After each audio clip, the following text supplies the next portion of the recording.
Vsem prav lep pozdrav na današnji tiskovni konferenci Slovenske demokratske stranke. Hvala za zelo lep odziv.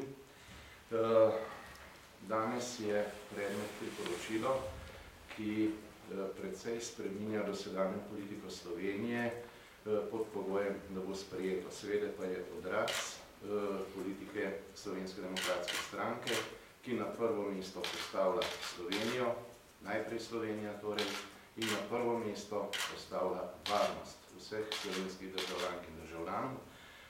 Se je to temeljno izhodišče ne samo za državo blaginje, za vse drugo, kajti vse brez varnosti veste, da ne pomeni veliko, ampak je to tudi izredno pomembno razvojno vprašanje, kajti danes so razmere v Evropi take, da postaja vprašanje varnosti vse bolj tudi razvojno vprašanje. Priča smo številnim selitvam podjetij, podjetnikov v tiste države, kjer se počutijo varne, kjer so varni njihova podjetja, njihovi družinski člani, njihovi otroci in zagotovo je to nekaj, kar mora tudi Slovenija upoštevati pri sprejemanju vseh svojih odločitev. Slovenska demokratska stranka ugotavlja, da pritisk migrantov na Evropo ne pojemljuje. Še več, po napovedih pristojnih služb je pričakovati, da bo v migracijah v prihodnjih letih neposredno sodelovalo vsaj 20 milijonov, po nekaterih napovedih celo 10-krat toliko migrantov. Mehanizmi, ki jih je pač sprejela Evropska unija v preteklosti, so se izkazali za neučinkovite in zdaj jih vse bolj nadomeščajo drugih. Rezultat tega pa je seveda, da v tem trenutku poteka odločilni čas za ohranitev evropske identitete, civilizacije in s tem za bodočnost Evropske unije in nacionalnih držav, vključno Slovenijo, ki Evropsko unijo sestavljajo.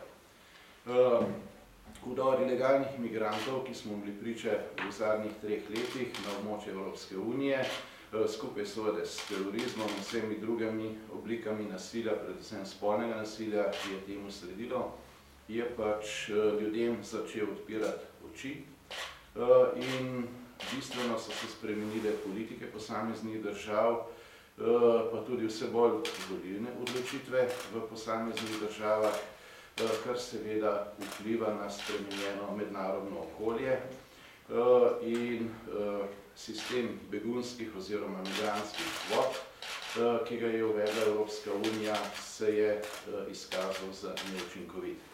Ta sistem, že takrat, ko je bil sprejet, ni bil sprejet soglasno. Daleč od tega, pomisleki so bili. Napovedovalo se je, da ne bi zajemal največ 150 tisoč beguncev vsega skupaj za celotno Evropsko unijo. Nikoli pa ni v resnici polno zaživel. Praktično vse države so ga izigravale tako ali drugače. V bistvu je še tista država, ki je najbolj sledila temu sistemu, prav Slovenija. Zdaj, ta sistem migrantskih kvot je bil zaznan kot vsiljevanje iz Bruslja, kot neka lažna solidarnost in posebej izrazit je bil ta odpor na nekdanjem območju vzhodne Evrope, kjer imajo pač s vsemi oblikami vsiljevanja, ideološkimi in drugimi zelo slabe izkušnje. Ta odpor se je s časom okrepil, začele in njegovo jedro še danes predstavljajo višegrajske države, s tem, da so se jim pa v zadnjem obdobju pridružile tudi številne druge in danes znotraj Evropske unije zavrača sistem kvot že okoli 10 držav. V SDS predlagamo, da tudi slovenska vlada takoj sprejme ukrepe, s katerimi nemudoma takoj preneha izvajati vse, kar je povezano s sistemom kvot in tudi trajno ukine vse aktivnosti povezane s sistemom migrantskih kvot in se s tem dejansko pridruži tem 10 državam, ki sistem kvot tudi javno zavračajo. To je bistveno zaradi varnosti, pa tudi bistveno zaradi prihodnosti Slovenije. Gre tudi za vprašanje odnosa do lastnih državljank in državljanov. Eden od razlogov, da so se stvari tako močno spremenile v Evropski uniji v zadnjih letih, je seveda, da so se izkazale tiste pravljice, kot je recimo gospod Martin Schulz, kot eden najpomembnejših evropskih levičarjev govoril, da prihajajo tisti, ki prinašajo nekaj, kar je dragocenejše od zlata. No, izkazalo se je, da prinašajo predvsem težave in da skoraj nihče od njih ni pripravljen delati. Vsi so obviseli na sistemu sociale, kar je nesorazmerno obremenilo celo bistveno bolj bogate države, kot je Slovenija. Kako to v Sloveniji izgleda, dobro veste. Po uradnih ugotovitvah Računskega sodišča stane vsak azilant, vsak ilegalni migrant, slovenski davkoplačevalec je mesečno vsaj 1963 evrov. Za primerjavo, nekdo, ki je pa 40 let delal in gradil našo domovino, je 40 let gradil to državo, za svoje polno delovno dobo prejema najnižjo penzijo, ki je 3-krat nižja od tistega stroška, ki gre za ilegalnega migranta. Še bolj razburja in bode v oči dejstvo, da se ilegalnim migrantom oziroma azilantom potem dodeljujejo tudi luksuzno opremljena stanovanja, recimo v Sloveniji s LED televizorji, steklokeramičnim ploščem, lesnenim pohištvom. Mnoge družine pa si tega niti v sanjah ne morejo privoščiti, še več, številni brezdomci so to zimo zmrzovali zunaj. Se pravi, če bi šlo za dejansko solidarnost, potem bi morala vsaka razumna država najprej poskrbeti za svoje državljanke in državljane, za tiste, ki so iz objektivnih razlogov pomoči potrebni. Najprej Slovenija. Tudi mlade družine, konec koncev, so tukaj zelo prizadete. Poglejte, marsikatera mlada družina se prepozno odloči za otroke ali pa se sploh ne odloči zanje, iz preprostega razloga, ker nimajo primernega stanovanja. Ko oni gledajo, kam država daje ilegalne migrante, seveda to upravičeno vzbuja dvome v ne samo racionalnost in etičnost takega početja, ki je seveda očitno lažno humanitarno, ampak tudi zdrav razum tistih, ki to počnejo.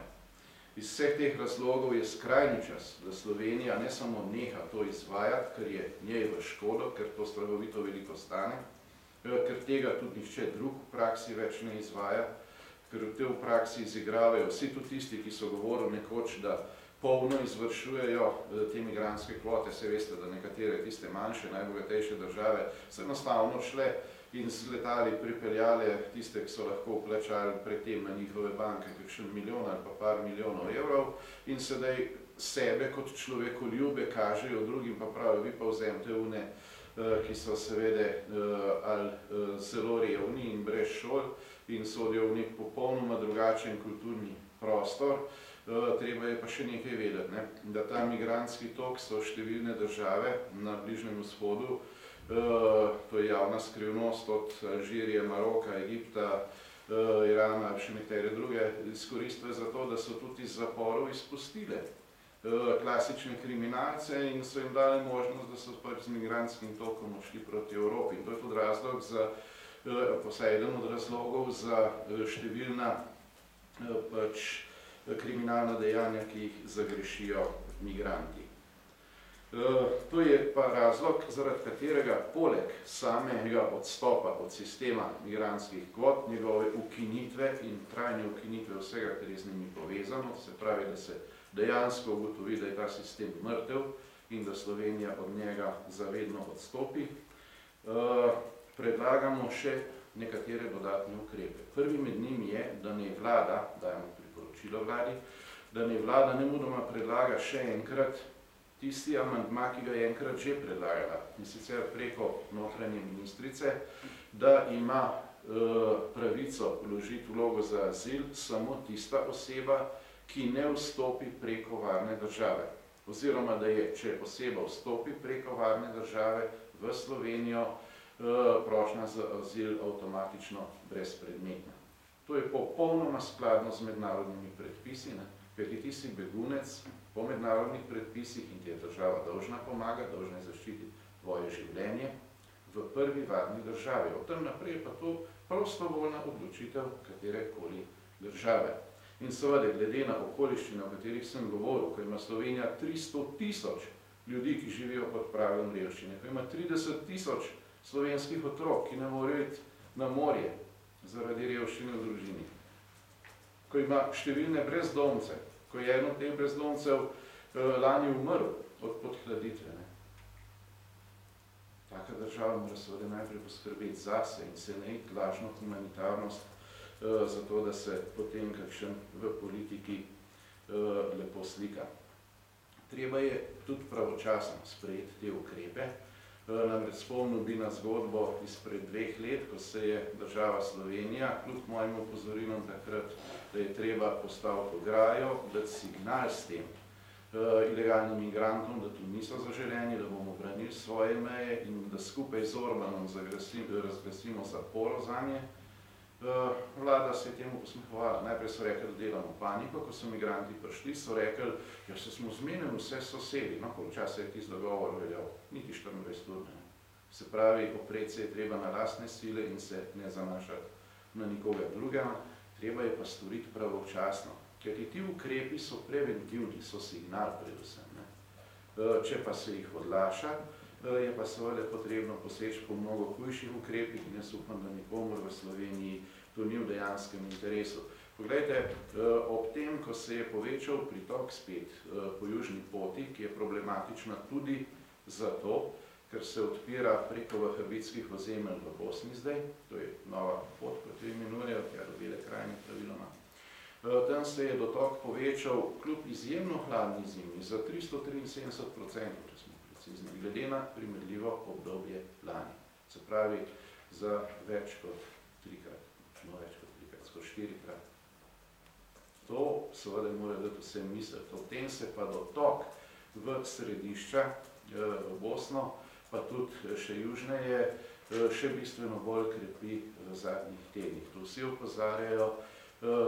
Tukaj je tudi naredil Beograd veliko napako, ker je sprostil pač vizumski režim s Iranom in je zdaj javno skrivnost, da je okoli 7000 ljudi že prišlo tam in da nameravajo seveda hoditi kot migranti naprej proti Evropski uniji. Obenem je pa bil sproščen režim proti Srbiji, kar seveda še dodatno daje pač razlog za pravočasno ukrepanje. Zdaj, kljub temu, da se je žica dol ob meji pokazala za izjemno učinkovito, pazite, več kot 95% ljudi gre pač čez tam, kjer ni žice, to je logično, se je pač kljub temu najdel en del politike, ki se zavzema, da se to žico takoj odstrani, ker je neodgovorno politikanstvo in povsem v nasprotju s ne samo varnostnimi, ampak še enkrat poudarjam, tudi razvojnimi interesi države Slovenije. Zdaj predlagamo še dodaten sklep, da naj vlada v 15 dneh pripravi vse potrebno, da prepreči katerokoli obliko nadaljnjih zlorab pač prošenj za azil. Zdaj, migranti oziroma prosilci za mednarodno zaščito, kot se jim radno reče, so v Sloveniji naredili že kar veliko število prekrškov in tudi težjih kriminalnih dejanj. Med njimi tudi kriminalnih dejanj z področja spolnega nasilja, poskusa umora, nasilništva, ropov, tatvin, trgovine z drogo in še bi lahko našteval. To se pravi, vse to jasno kaže, da je nujno takoj zaostriti zakonodajo in jo prilagoditi trendom, ki so zdaj prisotni v Evropski uniji. Prilagoditi sosedom in predvsem večjim ciljnim državam v Evropski uniji, tako da mi ne bomo postali bolj ugodni in s tem Slovenija postala ciljna država. Potrebno je opozoriti, ob tem to posebej poudarjam, da je Slovenija zaradi majhnosti in svoje lege izjemno ranljiva, da mora takoj in ustrezno zaščititi meje in tudi sprejeti ustrezno zakonodajo. Pravočasno, da postopki potekajo potem po ostrejši zakonodaji, ker je to edino pravno korektno. Spomnil bi vas, da je predsednik države na zaslišanju pred preiskovalno komisijo 17. marca posebej opozoril, da varnostni sistem Republike Slovenije ni zadosten, da bi lahko državljane zaščitil pred terorizmom. To je citat. To bi moralo dati zelo misliti vsem, ki so za to odgovorni, predvsem pa vladi, da zelo resno in takoj ukrepa. Namreč spremenili so se razmere, kot sem povedal v uvodu, v celotni Evropski uniji in v sosednjih državah. Zdaj napovedujejo prve sosede izgon več 100 tisoč migrantov, v Italiji nastajajoča desna vlada, ki bo desna ne glede na morebitne mokre želje tukajšnjih levičarjev, napoveduje izgon okoli 600 tisoč ilegalnih migrantov. V Avstriji je že sedaj v polnem postavljena vlada, ki napoveduje izgon približno 50 tisoč ilegalnih migrantov. Tudi v Nemčiji in v drugih državah, Franciji, se govori vse več o remigraciji, to se pravi o vračanju migrantov tja, od koder so prišli. Zdaj pa, predvsem za nas je tukaj problematična jasno Italija. Macron v tem trenutku predlagal in parlament že sprejema v Franciji sklop zakonodaje, katere sestavni del je tudi to, da postane ilegalni prehod meje ne več samo prekršek, ampak spet kaznivo dejanje. Da se ga torej bistveno strože obravnava, kar je dodaten ukrep, s katerim poskuša zaščititi pač Macron Francijo oziroma tisto, kar je od nje ostalo. Kajti Francija ima žal v tem trenutku pravi ulične spopade in tudi največ terorizma, ki se pač dogaja v zadnjem obdobju na tleh Evropske unije. No, ampak poleg Francije meji na Italijo še Švica. Švica je mejo hermetično zaprla že pred meseci s tanki, gospe in gospodje, zato je Švica, ker brani svoje meje. In tam ilegalnih migrantov ni, njih ne more biti in jih ne bo. Kar pomeni, da jim ostaneta še dve meji. Prva je avstrijska, Brenner. Brenner zaradi višine že sam ni ravno popularen cilj za ilegalne migrante iz področja radikalnega islama, se pravi iz Afrike pa Arabije. Poleg tega je pripravila Avstrija in to že dvakrat tudi demonstrirala z ustrezno vajo enote za hitro posredovanje, s katerimi hoče Brenner zapreti in to hermetično, če bo to nujno potrebno v samo nekaj urah. Postane zadnja meja, meja s Slovenijo. Ta meja je v tem trenutku popolnoma nezaščitena, odprta in lahko si predstavljate, kakšen nerešljiv varnostni problem za Slovenijo bi predstavljal, če samo en majhen del teh 600 tisoč ilegalnih migrantov plusne v Slovenijo. Oni seveda ne bodo čakali na to, da jih italijanska vlada lepo transportira, od koder so prišli, se niso v ničemer upravičeni do azila. Morate vedeti, da med temi, ki zdaj prihajajo v Evropo, pa tudi recimo v Slovenijo, to prednačijo državljani pač Alžirije, Pakistana, Maroka, pa potem Kosova, Albanije, Irana in tako naprej. To niso v nobenem primeru države, ki je bile kakšne vojne ali pa kaj podobno. Se pravi, gre očitno za zlorabo pravice do azila in teh iger bo v Evropski uniji v kratkem povsem konec. Garancija za to so izvoljene desne vlade, vlada Mira Cerarja, ki hvala v Sloveniji, je bila zadnja levičarska vlada na tem delu sveta. Zdaj, če bi od teh 600 tisoč, ki jih bodo predvidoma izgnali po napovedih Salvinija iz Italije, samo nekaj odstotkov prešlo mejo in se znašli na slovenskem ozemlju, je to za Slovenijo nerešljiv socialni, varnostni, ekonomski problem in s časoma tudi razvojni problem. Seveda je to tudi razlog, zaradi katerega, poleg tega povečanega dotoka iz južne strani, po balkanski poti, preko vahabitskih ozemelj, ki prihajajo bojevniki ISIS-a, ki je zdaj poražen. To je razlog, zaradi katerega tudi Avstrija še naprej vztraja pri zapori šengenske meje. Pri nadzoru šengenske meje in dejansko je Slovenija iz Schengena na ta način izločena. Zato predlagamo ta dodatni ukrep, ki je četrti, priporočilo vladi, naj preuči ukrepe, ki jih sprejema Francija, naj prilagodi tudi slovensko zakonodajo enakim rešitvam, da bo torej glede na isto mejo z isto državo Italijo stvar primerljiva in da naj v tem okviru tudi ilegalni prehod meje ponovno opredeli kot kaznivo dejanje po francoskem zgledu. Migrantski tokovi, torej vse od osamosvojitve, od zmage v vojni za Slovenijo, predstavljajo zagotovo največji varnostni izziv. Gre ne samo za varnostno situacijo, ampak za okoliščine, mednarodne, ki zahtevajo takojšnje ukrepanje. Vsako odlašanje se lahko izjemno grdo maščuje, gre za ključno vprašanje identitete, ohranitve kulture, obstoja naše države. Pravica do varnosti pa je tudi razvojno dimenzijo, to ponovno poudarjam, in ima zaradi tega ta stvar tudi dolgoročno za razvoj po Sloveniji še toliko večji pomen. Zato, še enkrat poudarjam, predlagamo, da takoj država Slovenija odstopi od sistema kvot, prekliče vse aktivnosti, jih takoj ukine in tudi trajno ukine vse aktivnosti povezane s sistemom migrantskih kvot.